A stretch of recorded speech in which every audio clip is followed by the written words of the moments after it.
she did her master's from Indian Institute of Technology. After which she moved as a corporate researcher and a development scientist at 𝗙𝒏𝒆𝒍 𝒂𝒐𝒓𝒌, where she worked on carbon dioxide capture and utilization. In the atmosphere today. So that's 400 molecules in a million others of nitrogen, oxygen, and water vapor. You know, it sounds like a talent hunt when I'm talking about capturing that 400 molecule among a million, but that's exactly what we are looking at when we talk about carbon dioxide capture from the atmosphere. Got up to 35 billion tons in 2017. And 2018 saw the hugest rate of carbon dioxide emission ever. The more this bicarbonate forms, there are lesser number of carbonate ions, which are absolutely essential to maintain the shells of certain calcifying organisms and also the coral reefs. Why? There are two courses we can take, the red curve and the red line and the green line. One is population explosion. Two is inefficient agricultural techniques. Three is petrochemical industry-based GDP growth. And four is coal-fired economy, carbon dioxide. So there are basically two ways we can go about it. One is to recycle and the other is to sequester. Pathway is to sequester, which is to drill the captured carbon dioxide inside the earth in empty geological reservoirs. From here, the carbon dioxide is actually compressed a lot under high pressure, and the pressure goes as high as 80 atm, and from there the gaseous carbon dioxide is compressed into a supercritical state, which is known as surface catalysis, and this is close to what green leaves do. They take carbon dioxide and hydrogen, and the concept of surface catalysis is that we design a material in which carbon dioxide and oxygen can work together to form basic chemicals like methane, ethylene, carbon monoxide, methanol, or formic acid. Triethanolamine, which is a tertiary amine.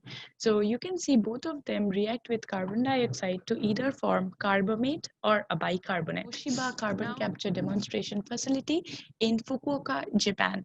And I have been fortunate enough to go and visit this facility while I was in Japan. So this project is funded by Ministry of Environment for the term 2016 to 2020. And the simulated efficiency of capture for this plant was supposed to be 500 tons of carbon dioxide a day, which use a highly concentrated amine solution because it corrodes the scrubber tower. Now that's not done, because if an industry spends on a scrubber tower, it would want it to last forever. And it's not like you can replace your scrubber tower every year because the amine inside it is corrosive. And this is how it looks like. Now imagine every oxygen here, and here is connected to a metal which is octahedral, and every other site of the metal, these four sites are connected to other molecules of oxygen which belong to this ligand again. So you can imagine a network which goes hugely like a ring, like a macro cycle. The metal that they're using here is iron. So here in the iron, you can see this is 2.8 angstrom. This is where metal binds with this carbon dioxide. In case of copper, this elongates. Real life image of a plant in Tuticorin, which is the south of India, and this is from a startup which is an UK-India based startup, Carbon Clean Solutions, and they are the first and the world's largest CCU facility. Next, what I'm going to talk about is the very many phases of carbon utilization. So once we have captured the carbon dioxide, there are a lot of things that we can do with it. One is we can convert this into biomass and fuels, liquid fuels maybe. BASF and LanzaTech are doing it, and this is where the people who research in microbiology come in. So you use bacteria or other microorganisms to work on carbon monoxide. And I've been associated personally with a project with 𝗙𝒂𝒃 and also 𝗙𝒂𝒃, which converts carbon monoxide to ethanol. Air contactor. This air contactor is a simulated plant by a startup, a Canada-based startup called Carbon Engineering.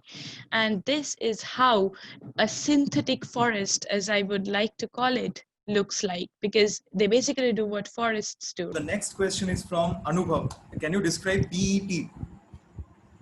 Oh, I can, yeah, okay, I can describe BET. It is an absorption isotherm. So it is a technique which we use to calculate the amount of surface area in a porous material.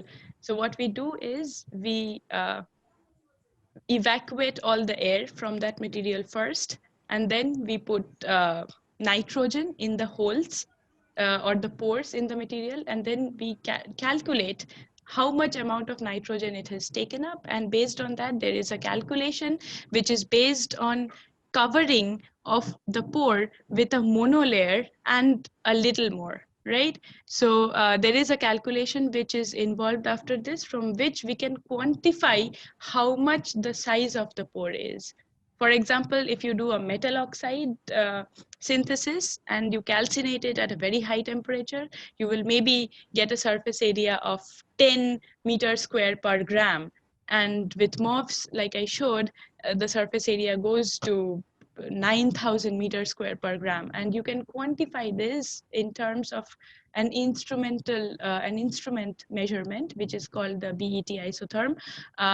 For more details on the calculation and what assumptions, and of course this process has a lot of assumptions, you can just see the procedure and instrumentations of BET. And if you have a problem, you can just ask me. I have my mail ID there. I can explain it to you in more details. Thank you. And yeah, it's evening and almost night right there, and I feel closer to home. It was a lovely session, and I think a lot of people have spent 2 hours for this session, and I'm really glad that you came for this talk. And I hope in the coming years I can come up with something to solve the problems that I mentioned today. And I would love to collaborate. And if you come up with something that's interesting, please let me know. I would love to talk about this more. So with that, please keep your motivations high.